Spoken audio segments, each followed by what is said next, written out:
জুলাই আন্দোলনের ২ বছরের মাথায় দেশের শিক্ষাঙ্গনগুলোতে আবারও অস্থিরতা দেখা দিয়েছে।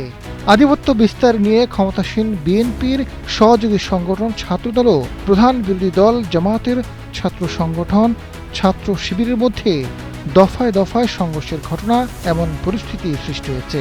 এতে দুই পক্ষেরই বেশ কিছু নেতাকর্মী আহত হয়েছেন।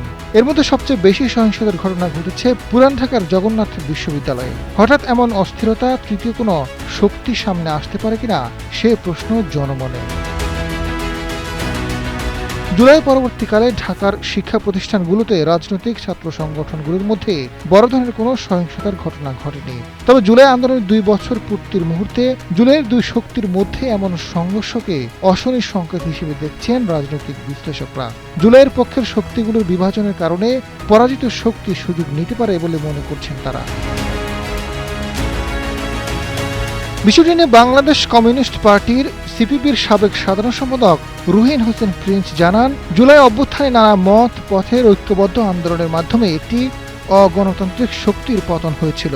মানুষের মধ্যে ধারণা তৈরি হয়েছিল এটি কখনো সম্ভব নয়, কিন্তু তারপরও মানুষ ঠিকই রাজপথে নেমে এসেছে। তবে বর্তমানে শিক্ষা প্রতিষ্ঠানে যা হচ্ছে তা অপ্রত্যাশিত।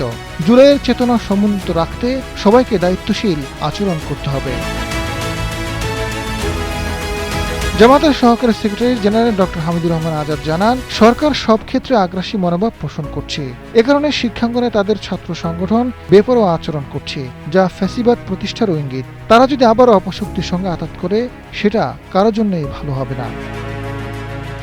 বিষয়টি নিয়ে ভিন্ন অভিযোগ করেছেন বিএনপির চেয়ারম্যানের উপদেষ্টা আমানুল্লাহ আমান। তিনি জানান, বিরোধী দল মূলত পতিত ফ্যাসিবাদকে ফিরিয়ে আনতে চায়, তাই তাদের ছাত্র সংগঠন ক্যাম্পাসকে অশান্ত করার মিশন নিয়ে মাঠে নেমেছে। তবে সাধারণ শিক্ষার্থীরা নিশ্চয়ই অপশক্তিকে প্রতিহত করবে। আজাদ ফারুক, সময়ের আলো।